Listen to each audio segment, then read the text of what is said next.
Y empieza la tertulia, ya ha empezado ya la tertulia y las cosas son así. Lo que tenemos son a 3 personas durante un día en el que ha sido menudas jornadas que llevamos. Bueno, pues hoy tenemos a Hermenegildo Altozano, a Pablo Gaya y también a Manuel Gago. Menuda jornada, lo que nos queríamos perder. Teniendo en cuenta los últimos días pensábamos que no podía ir a mejor. Ayer vimos cómo conseguíamos que el IBEX se parara con esa idea de intervenir por parte de la CNMV. Y hoy hemos visto una noticia que llegaba desde la BBC. Hemos oído a Masculel diciendo que el banco que tienen, la forma de conseguir ingresos, es España. Intervención en este caso no, sería recurrir al fondo de rescate. Pero después han dicho que no. Más o menos, ¿cómo ves la situación ahora mismo? Pues complicadita, ¿no? Complicadito en el sentido de que Bruselas nos ha dicho que 18.000 millones son suficientes, pero ya hemos visto cómo son 3 comunidades autónomas y 2 de ellas del tamaño de Valencia, de Cataluña si llega, y en nuestro caso Murcia. Sí, es que ya no son solo las autonomías, es el conjunto del país y el tener la financiación cerrada. Ellos lo han dicho, dice, es que el único banco al que podemos llamar es al banco, que no han dicho el Banco de España, han dicho al Gobierno de España. Y es el único que nos da dinero. Entonces nadie da dinero a España, la prima ya sabemos dónde está, y todas las empresas y todas las familias necesitan actualmente, ahora en España y en el mundo, financiación, tienen préstamos, tienen deudas, y si no te dan dinero te mueres. Y las empresas se mueren, las personas pues entran en quiebra. Y estamos en una situación así de dura.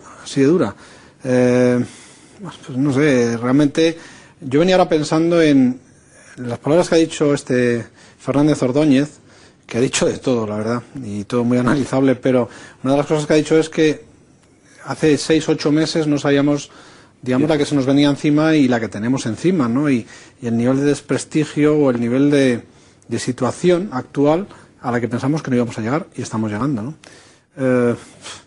Es sorprendente. Yo, por ejemplo, me resistía a creer que nos fueran a rescatar y ya tengo mis dudas. Sobre todo porque no hay dinero. O sea, no hay dinero. Lo dice el ministro de Hacienda durante 2 o 3 días seguidos en el Parlamento.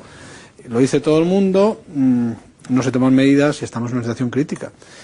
Y supongo que a grandes males, grandes remedios. Pero la situación es comprometida. Vamos, yo la veo muy comprometida.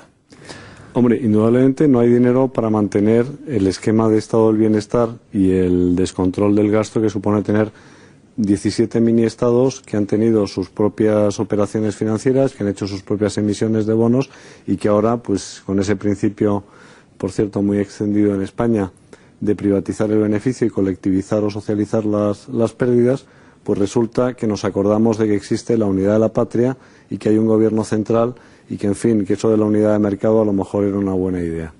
Yo creo que el problema es decir, seguimos estando, no hay dinero para despilfarrar y para mantener el esquema que tenemos de 3 millones de funcionarios, de empresas públicas, de 17 comunidades autónomas con sus 17 mini parlamentos y sus 17 mini gobiernos y en algunos casos sus mini embajadas y mini oficinas comerciales. Para eso no hay dinero, evidentemente. Y yo creo que cualquier situación mala tiene una característica, que es susceptible de empeorar. Es decir, el nivel hasta donde se puede llegar si no se toman medidas para atajar la sangría que se está produciendo, pues es muy grande.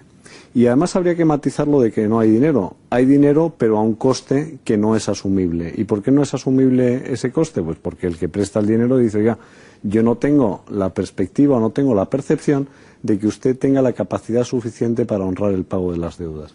¿Qué hago, por tanto? Subo ese diferencial con el bono alemán. Si yo le prestara dinero al gobierno alemán, tendría una razonable esperanza de que me lo van a devolver. Si lo presto al gobierno español, tengo menos esperanza de que me lo vayan a devolver. Con lo cual el problema no está en intervenir los mercados, que no sirve absolutamente para nada. Es decir, provoca efectos contrarios a los inicialmente queridos. O sea, suspender cotizaciones es una barbaridad. Por la sencilla razón de que es que la lógica de los mercados funciona como funciona y hay operaciones fuera de mercado. ¿Los cortos dices?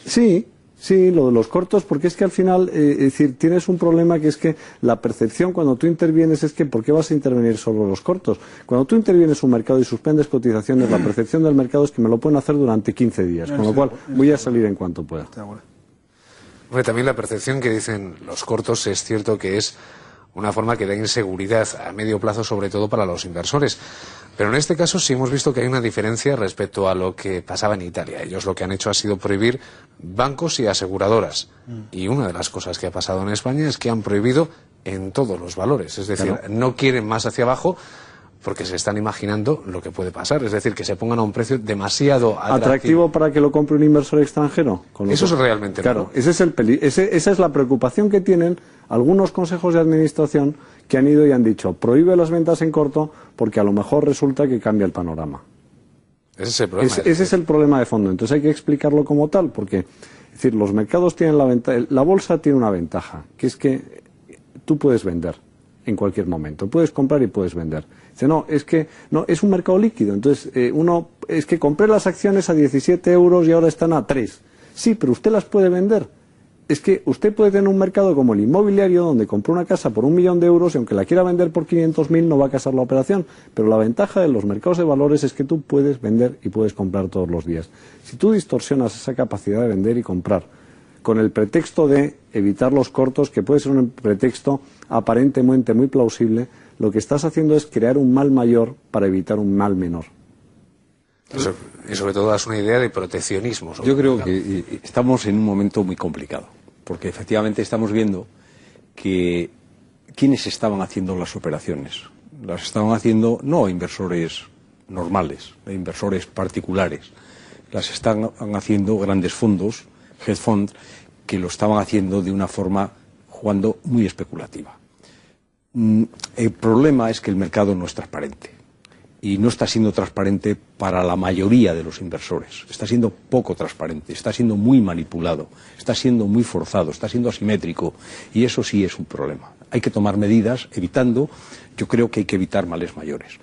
Evidentemente, a mí, en fin, me da la sensación que el haber suspendido durante un periodo transitorio esas operaciones a corto era una necesidad casi obligada. La información que yo he tenido, y que evidentemente tengo la misma que podéis tener vosotros, es la información leyéndolo en la prensa, es que se estaba evidentemente jugando mucho, forzando situaciones y se estaban aprovechando de ello terceros. Bueno, respecto al otro problema, al problema más serio, es decir, estamos en una posición evidente de que hoy España puede ser comprada a unos precios extraordinarios por cualquiera. Cualquier inversor internacional que quiera comprar un banco, estamos viendo los valores que tienen nuestras empresas, nuestras grandes empresas. Español. Y cualquier inversor español. Y cualquier español, evidente. Lo que pasa que en España las cosas son las que son, y sabemos cómo son. Sí, hombre, ojalá. Santander sí que cuando hubo todas las caídas en el Reino Unido, más por adquisiciones que por otras cosas, se hizo con parte del negocio de Northern Rock, con Bradford & Bangley completamente, con Allianz and Leicester. Sí, eso es el juego del capitalismo. Realmente, sí, pero yo creo que por eso, pero en fin, ese no deja de ser, evidente es el juego, pero no deja de ser una realidad que en estos momentos estamos donde estamos. Pero el problema de fondo es más serio, o sea, estamos en una situación más complicada en relación a qué está pasando con nuestra economía, qué está pasando con nuestra deuda global y qué está pasando con el euro. Ese es el problema. Nuestra economía está en una situación cada día más complicada, evidentemente. Está complicada porque seguimos sin cuadrar las cuentas. Las cuentas siguen sin cuadrar. Y en estos momentos no cuadran de ninguno de los dos lados. Porque no aumenta el ingreso. Del lado del ingreso, por mucho que no lo estemos intentando, y posiblemente intentando aumentar los impuestos todavía menos, que va a ser peor todavía. Y no cuadran desde el lado del gasto, porque no se consiguen reducir, porque hay unos gastos, si vemos las partidas gordas, las presupuestarias gordas, son muy difíciles de reducir. Entonces tenemos que ir a reducir esas otras cosas. No es que sea muy difícil de reducir, es políticamente muy difícil de reducir. Pero es evidente. Lo que ocurre que hay que ir a las cosas pequeñas, evidentemente, con mucha fuerza. ¿Por qué? Para cargarnos de razón para después tener que reducir otras más gordas. O sea, no se puede sino... O sea, es decir, ahora me parece, por ejemplo, en el tema de gasto, el capítulo de gastos de personal sabemos lo que es. Y claro, reducir la nómina en sí mismo a base de decir no se paga la extra de Navidad, pues es una decisión que tiene valor económico, pero posiblemente el coste sea mayor. Posiblemente sea mejor reducir un número de funcionarios, empleados públicos que no lo son. Y a lo mejor las cifras no salen lo mismo, pero evidentemente el ejemplo sí el ejemplo cunde. Es decir, que desaparezcan, pues eso que todo el mundo está diciendo. Hoy viene un artículo de Jordi Canals, el director del IES en El País, que merece la pena leer y que apunta precisamente en esa dirección. Es decir, no vale que estemos en una posición derrotista diciendo esto no tiene solución. Esto tiene solución.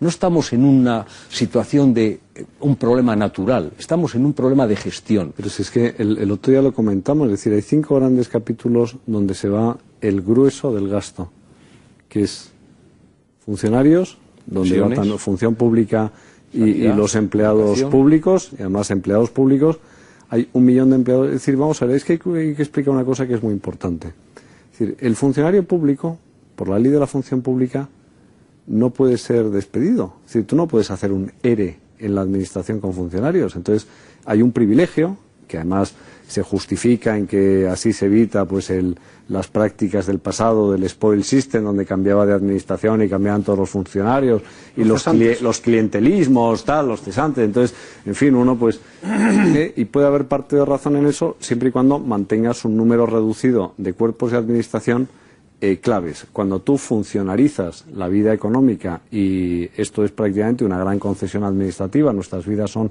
concesiones administrativas desde la cuna hasta la sepultura, como decía el dicho, y todos somos en cierta medida, terminas convertido en un funcionario, pues ahí tienes un problema muy serio. Pero los empleados públicos, efectivamente, puedes aplicar los mismos criterios. ¿Qué sucede? Que los empleados públicos están en ayuntamientos, en comunidades autónomas, donde volvemos otra vez a lo de siempre. Hay una casta, que algunos dicen que es parasitaria, y cada vez pienso que es una casta muy parasitaria, porque se perpetúa y además lo que hace es alimenta más parásitos a su alrededor, es asesores, sobreasesores y tal, etcétera, que no los tendrías en ninguna empresa privada, y ahí sí puedes meter la tijera. Claro, ahí es donde el segundo capítulo del gasto es pensiones. Entonces, las pensiones, hay que explicarle a la gente, mire usted, lo que usted paga hoy no sirve para su pensión de hoy, de mañana. Lo que usted paga hoy sirve para la pensión del que se ha jubilado hoy, del señor que está jubilado. Usted no está en un programa de ahorro donde ese dinero va a servir para pagar la pensión futura. Es mentira, porque estamos en un esquema piramidal, es decir, es un esquema que se ha basado justamente en el sistema de reparto, no es de capitalización. No, es un sistema de reparto, luego le llaman solidario, ¿no?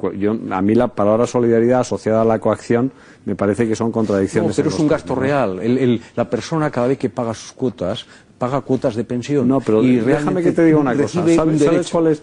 No, vamos a ver. Lo que significa es que la persona tiene que pagar por trabajar, claro, y que el coste laboral en España se añade, además del pago de impuestos natural, se añade un sobrecoste que es el pago de la seguridad social, con lo cual eso te resta competitividad porque te hace que tus costes de factores de producción sean más altos que en otros países de nuestro entorno. Cuando hablo de países de nuestro entorno no estoy pensando en Alemania y en Francia, estoy pensando en países que hacen maquila como son los que están en el norte de Marruecos. España ha perdido competitividad respecto de manufacturas o de Eslovaquia en el caso de fabricación. Discúlpame un momento. Ya somos una economía moderna, no nos olvidemos ese detalle. España es una economía moderna que tiene unos desequilibrios, que fabrica automóviles. Pero somos una economía moderna, evidentemente que fabricamos con un 25% de desempleo. Permíteme que te diga, España en estos momentos, fíjate uno de los problemas. Basada en el ladrillo. Pero uno de los problemas que tenemos hoy en relación, por ejemplo, a la salida del euro, está precisamente en eso, que somos una economía. Tenemos en estos momentos, desde el punto de vista de déficit exterior, estamos llegando al equilibrio. ¿Gracias a qué? A que estamos produciendo cosas que vendemos. Sé que queda mucho por hacer, que tenemos poca competitividad, que tenemos mucho que avanzar en eso, pero, en fin, yo creo que debiéramos de avanzar en el sentido de ser una economía moderna, intentar buscar en el avance en la tecnología. Yo creo que no lo resolvemos queriendo ajustarnos a niveles del norte de África o a niveles de países... No, pero si lo único que te digo, si yo no me quiero ajustar al norte de África, me conformaría con ajustarme al Reino Unido en cuanto a los costes de seguridad social. Sobre todo en cuanto a los... teniendo un banco central. Tú quieres un banco central. Bueno, es que los ingleses lo hicieron muy bien. ¿Cuáles son los costes laborales de Gran Bretaña? Los costes de seguridad social son más bajos. Pero no sabes cuánto. En España están en torno al 40%, 47. 30-40. No, y además en Reino Unido sí que están muy repartidos. Yo quería decir una cosa, es que si me dejas hablar. Perdón. Volviendo, dos cosas quiero decir. Una es el tema de los cortos. Yo ahí no estoy de acuerdo. No estoy de acuerdo por un motivo, y es que los cortos tienen una función, y es la de la cobertura. Lo demás es pura especulación. Y la décima parte de lo que se hace es cobertura. Lo demás es pura especulación. Entonces, prohibir los cortos en naturaleza debería estar mucho más vigilado de lo que está. Tanto en posiciones en título como en derivado. Yo también lo creo. Porque es que es brutal. O sea, es brutal. Es comprar seguros y no tener coches. Es que no tiene ningún sentido. Entonces, ¿por qué se prohíbe todo el rango de valores? ¿Por qué se prohíbe todo el IBEX? Pues básicamente porque están apostando contra el conjunto del país, que va correlacionado 100%, todo el mundo va para abajo. Entonces, tiene todo sentido. ¿A dónde me lleva a pensar esto? A que estamos metidos en una especie de dinámica, y no quiero entrar en lo conspiranoico, pero que tiene su prohíbes sentido. los derivados para siempre y en todos los sentidos. Para que no haya posiciones... perdón. ¿Y prohibir las coberturas también? O sea, el hedging lo prohíbes. Te contesto. Te prohíbo lo que no es hedging, lo que es cobertura, lo que es descubierto. Tú tienes una posición de contado y la tienes que cubrir. Tienes que tener un coche para comprarte un seguro. Si no tienes coche, ¿para qué vas a comprar un seguro? Y el 10% de lo que se hace es eso, y el resto es especulación. Si no, mira todos los contratos de derivados que se hacen en el mundo. Es pura especulación. Sí, son contraíndices. Contraíndices que eso no triplican, cuadriplican, tentuplican. No, pero te digo que la pregunta es, ¿los prohíbes en todo caso? Te lo repito. Prohíbo cuando no sirven de cobertura. Porque si no es... Entonces prohíbes los derivados. No, si tú tienes una cartera... Más allá de la cobertura, prohíbes el derivado. O sea, limita solo el hedging. Limita el hedging. Porque lo demás... ¿Y por qué? Porque es nocivo. ¿Nocivo por qué? Porque es nocivo porque lo que está haciendo es manipular el mercado, manipular los precios... Bueno, pero entonces era un problema de supervisión y un problema de disciplina. Es decir, es que yo no veo la nocividad. Y decir prohibir es demasiado. Pero lo que te estoy diciendo es que es tremendamente nocivo el uso que están haciendo los derivados para que las entidades financieras a través de ellos ganen dinero. Pero entonces hay que decir que se prohíben. Es que decir prohibir es decir matar o vivir. Es que yo creo que hay dos matices. Una cosa son derivados... Es que no es lo mismo. Entonces, ¿intervenimos el mercado según convenga? No, lo que habrá que hacer es regularlo para que eso tenga congruencia y sea racional. O sea, hacemos un mercado regulado consistente en que haces limitaciones de las actividades que puedes desarrollar. ¿Por qué no? O sea, lo que no tiene sentido es que haya 35 billones de euros en nominales de CDS en el mundo. Y ese es el PIB mundial.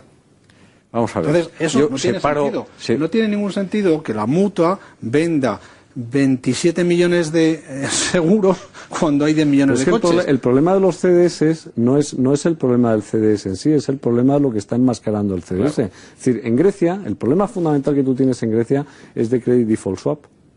No es un problema de deuda griega, es un problema de qué sucede si declaras el default del país. El CDS cubre una deuda. Y si esa deuda no existe, yo compro el CDS porque me da la gana. También te permite hacer artificios contables, como se hicieron en Grecia, para hacer gasto público enmascarado. Ya me estás dando malas nociones que no me gustan. Entonces, yo a lo que voy, y ya si queréis cerramos este tema, pero vamos, tiene mucha enjundia, es que gran parte de la situación actual viene como consecuencia de un hiperapalancamiento en todos los sentidos. Crédito excesivo por políticas... O sea, un credit crunch. O sea, yo te analizo las causas. Las causas son una política expansivísima monetaria derivada de tipos de intereses bajísimos desde el año 90 y mucho. ¿Para financiar qué? ¿La construcción de vivienda? No, para financiar. ¿Sí? No, para financiar. No, pero es que cualquier cosa. A nivel global. Sí, no, bueno, pero fundamentalmente, es decir, el problema que tú tienes... Para financiar, ¿sabes qué? Te voy a decir. Para financiar una generación de riqueza en el sector financiero. En el sector financiero que sirvió para financiar fundamentalmente, ¿dónde se canaliza fundamentalmente? Sector inmobiliario en Estados Unidos. La burbuja, si me permitís, la burbuja es inmobiliaria, es evidente. ¿Es inmobiliaria? La burbuja es inmobiliaria. Ahora, creo, quizá nos hemos metido demasiado y no sé si no estaremos aburriendo a nuestros... Seguramente. televidentes. Yo creo que debiéramos de centrar el tema. Sí, es importante. Es una de las grandes causas de la crisis actual. Apuntar una cosa a lo que está diciendo. Lo demás es marearla perdida. Para salir lo que han hecho ha sido permitir mayor apalancamiento, es decir, bajando más los tipos todavía y están intentando salvar con más liquidez, aportando más apalancamiento, que el mercado de los CDS está hiperapalancado. Es que Greenspan es el gran culpable de esta situación. Es que es expansión crediticia, es que ese es el problema, pero es que eso es un keynesianismo raro, monetarizado. Es decir, Claro, es que el keynesianismo puede tener detractores o partidarios, eso da igual. Cada uno como lo quiera. Pero lo que sí que es cierto que cuando se ha transmitido a una parte monetaria, es cierto que lo que intenta solucionar el keynesianismo lo mata él mismo. Es decir, si coges todo el mercado de derivados con un montón de liquidez que estás aportando, bueno, lo que terminas de hacer es que tu propia medicina te va a matar.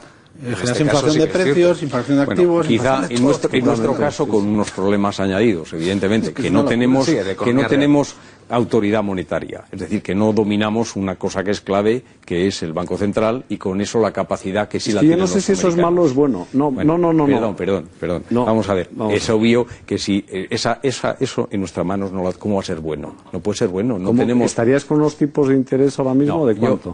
Estoy diciendo... Vamos a ver, separemos las cosas. En estos momentos no, depende todo de cómo se gobierne, ¿eh? Eso es evidente. Si se gobierna de una forma determinada y la gestión es disparatada, pues evidentemente la máquina de billetes funciona y funciona de forma disparatada. Evidentemente, si lo que se hizo en Estados Unidos, donde se inyectaron 14 billones de dólares en el sistema, 14 billones de dólares, se hubiera hecho en Europa, si hubiera hecho eso el Banco Central, tendríamos tal riada de dinero y tal riada de liquidez y tal riada pero posiblemente, y el disparate que tendríamos en estos momentos en España, no sabríamos dónde llevarlo. Vamos a ver, ¿por qué Estados Unidos puede hacerlo? Bueno, pues por eso, porque Estados Unidos es una superpotencia. Perdona, eso es evidente. Por eso no vale la sexta flota, la quinta flota, por eso no vale aplicarlo de forma igual. Y esto mismo, y yo creo que un poco en ese sentido, yo creo que Pablo, creo que tiene ahí ese punto de razón, en el sentido de cuanto más libertad demos al mercado, mejor. Pero hay situaciones que no nos quedan remedio, sobre las que hay que intervenir. Y en el caso concreto, a mí me parece que estas operaciones de corto, pero era una reclamación completa. Es que no había ni una sola empresa que no estuviera diciendo hágase ya, hágase ya. Y se ha hecho en un momento, posiblemente se ha tardado mucho en hacerlo. ¿Tú crees, Hermenegildo, que lo que se utiliza para cubrir? No. Pues luego la otra no. Pues ya está. Ahora, lo mismo tienes con el sistema financiero. Volvamos al problema. Yo quiero llevaros otra vez con tu cobertura, con el famoso coeficiente de caja. Es decir, ¿tú tienes el 100% de tus posiciones cubiertas? Nunca. Pero una cosa es el negocio bancario y cómo se gestiona la caja. Estamos hablando, y otra cosa es lo que es una posición en mercado abierto. Tú compras acciones y es una empresa de Intereconomía eso que nos pasó a la banca española, donde banca española que estuvo dando créditos. El problema de los derivados es decir, los derivados cumplían una función inicialmente, que eran opciones de compra y opciones de venta, los put y los call. Entonces, el asunto es cuando tú dices, empiezas a tener derivados sin subyacente. Claro. Porque si yo tengo una opción de compra, eso es fantástico. Es decir, oiga, mire usted, perdone, es que mi derecho a comprar dentro de 3 meses a un precio tiene un valor económico. Pero si eso no está en discusión. Pero si te digo... Yo creo eso no puede estar en discusión. Pero ¿sabes lo que pasa? Es que al final metes en el mismo saco todo. No. Yo no estoy haciendo eso ni muchísimo menos. Y me parece que Pablo tampoco. Yo creo que un poco por ahí iría. Y además, evidentemente, hoy sería... Por eso estamos en una economía moderna. Estamos en unas finanzas modernas. No, sería imposible pensar que rompiéramos con ese mercado de derivados. Los derivados regulados sería impensable. Por muchas razones. Hay quien recuerda que es extraño que el mercado de los derivados tenga un volumen que sea 8 veces el PIB mundial, que es lo que se lleva diciendo. Yo recuerdo en 2008 cuando se iba hablando de primero la burbuja crediticia, primero la burbuja inmobiliaria, la crediticia, y lo siguiente que se decía era la siguiente burbuja que explotaría sería los derivados. Afortunadamente eso no terminó por añadirse porque realmente si explotarían los derivados sería el mundo de Mad Max. En nuestro caso es que ahora tienes, con los credit default swaps que tienes ahora mismo, o sea, como tú empezaras a ejecutarlos, o sea, yo no sé qué pasaría, de verdad te lo digo. Que sí. ¿De verdad? Es que no sé si en Grecia si no hubieran forzado el brazo de los acreedores para decir que eso era una quita voluntaria. Ahora, fijaros una cosa. Yo no sé qué hubiera pasado. No es tan... Mucha inversión colectiva sería ese problema... Muchos hedge funds serían la garete. Ese problema no es... pero es que sería... Y dinero de la gente sería... Realmente serían... No, pero es que sería... 4 hedge funds, porque es un mercado que solamente permite a 4 No, y no hedge funds, son fondos pero es que no solo... Pero es que además son fondos que luego tienen inversiones en la economía real. si quieres llamarlo de alguna manera. que la Es gente decir, perdería su dinero. perdona un momento, y es que es gente que está generando capital para invertirlos, por otra parte, en esos flujos de economía real. Es que el asunto no es tan sencillo, Pero, esto no es es que compartimentos es al estancos revés. como las secciones del Corte Hermenegildo, Inglés, ¿no? ¿y no crees que surge un poco también al revés? Es decir, que la economía real precisa de coberturas y como consecuencia de esa necesidad de coberturas surgen estas operaciones. Así Sí, es como aparece. sí. O sea, por eso, y además, y eso sigue siendo necesario. Yo quiero tengo una tener, por experiencia ejemplo, personal, quiero tener una yo lo viví predictibilidad del en precio del momentos petróleo. donde no había eso y pude hacerlo, ¿no? Puedes coberturar, claro. Mira, oye, perdón, Puedes aquí coberturar seguros lo de que has cambio, comprado. ¿cuándo apareció el seguro de cambio? Lo que tardó en aparecer el seguro de cambio, pues cuando no existía, cuando no existía, Pero si el había... seguro de cambio lo sigue. Eso es un ejemplo típico de hedging, de cobertura. Claro, pero es que en España, os voy a decir una cosa, vamos a ver, estamos viviendo situaciones que ahora nos asustamos de ellas, pero aquí ha habido un año 77, ha habido un año 78, está ahí, el año 78 es está ahí. incomparable con esto. Perdón, es incomparable Es porque incomparable, efectivamente... porque no era crisis sistémica. Eso es, porque la estructura que tenemos es diferente. Y entonces, por Una eso crisis ahora... de la economía española Claro, que se no, cuidado, solucionó. sí, pero cuidado, había las bases reales, pero yo creo, por eso los planos son muy importantes. Hay un plano que es el de la realidad. La realidad se cuenta en unidades físicas. Hay otro plano que es económico. El plano económico es una medida de las realidades físicas. Y hay otro plano que es el financiero. Y ese, como consecuencia de esto que estamos hablando, se puede superponer, inflar todo lo que queráis. Ese plano, el plano de lo financiero, se puede elevar. Y claro, el tema en Estados Unidos, el ejemplo de la subprime, es lo más fácil de haberlo vivido, lo que significa multiplicar sobre una base real que llegó un momento que ni existía. Pero o sea, es que, ¿dónde está el problema de la ahora, déjame un apunte nada más. El problema de la subprime fundamental, ¿dónde está? En la calificación crediticia que se hace a los vehículos. Es decir, si bueno, tú tuvieras, perdona, sí. si hubieras Control. funcionado... Si hubiera control pero y no, realidad, déjame lo hubiera un momento. vivido. Si es que Sí. el control es un control de transparencia. Si el control es decir, mire usted, lo que no vale en el mercado y lo que mata la economía de mercado y lo que mata la libertad de empresa es el engaño. Claro, ahí está. O sea, es decir, cuando se ha creado una burbuja falsa, Perdona, ficticia, la multiplicada. burbuja es sobre bases no lleva reales. su falsedad. Claro. Es decir, porque y la expansión crediticia no es un producto del mercado, es un producto de la decisión de una autoridad monetaria que no es el mercado. Bueno, no, el mercado se produce algo que es colectivo.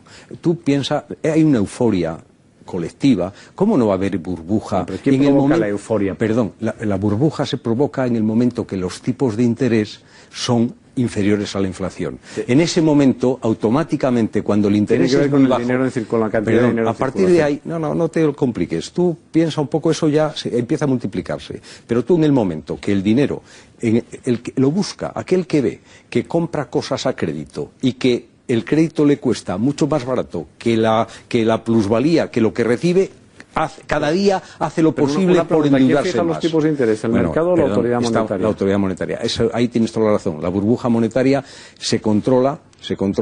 Mira, hoy no sé quién citaba una experiencia en relación al tema de lo que está pasando con la burbuja inmobiliaria en China, que la están cortando, según tengo entendido, a base de obligando a que comprar las casas con un 40% de efectivo. Es decir, el que se compra hoy una casa en China, le han obligado a comprarla con un 40% de efectivo. Eso ya, bueno, se toma en cierta medida. Hay que buscar. Aquí en el año 2004, perdón, estupidez no. Sí, las burbujas. Sí, porque no voy a poder yo vender. Perdón, vamos a pensar un poco. Las cosas todas tienen una medida y cuando el sobrecalentamiento se identifica hay que evitarlo. Pero es un problema de monetario. Monetario, es monetario. Pero no del porcentaje que tú pagas. Perdón, pero claro, es monetario. La tertulia hasta el punto de que se nos ha ido el tiempo. Mira que teníamos actualidad para hablar y hemos terminado hablando. Pero no sé si hemos sido. Y nos queda mucha tralla. Al final queda mucha tralla. Es la ventaja. Yo esas cosas siempre considero que es la ventaja de trabajar en un medio económico. A mí eso es lo que más me gusta. En definitiva, bueno, pues Hermenegildo Altozano, Pablo Gaya, Manuel Gago, muchísimas gracias por haber pasado volando. Se me ha pasado volando totalmente. ¿De espaldas al reloj? Así que nos vamos a ir, volveremos ahora con el resto de la información. Se acabó la tertulia, voy a intentar a ver si la alargamos un poquito más. Venga pues.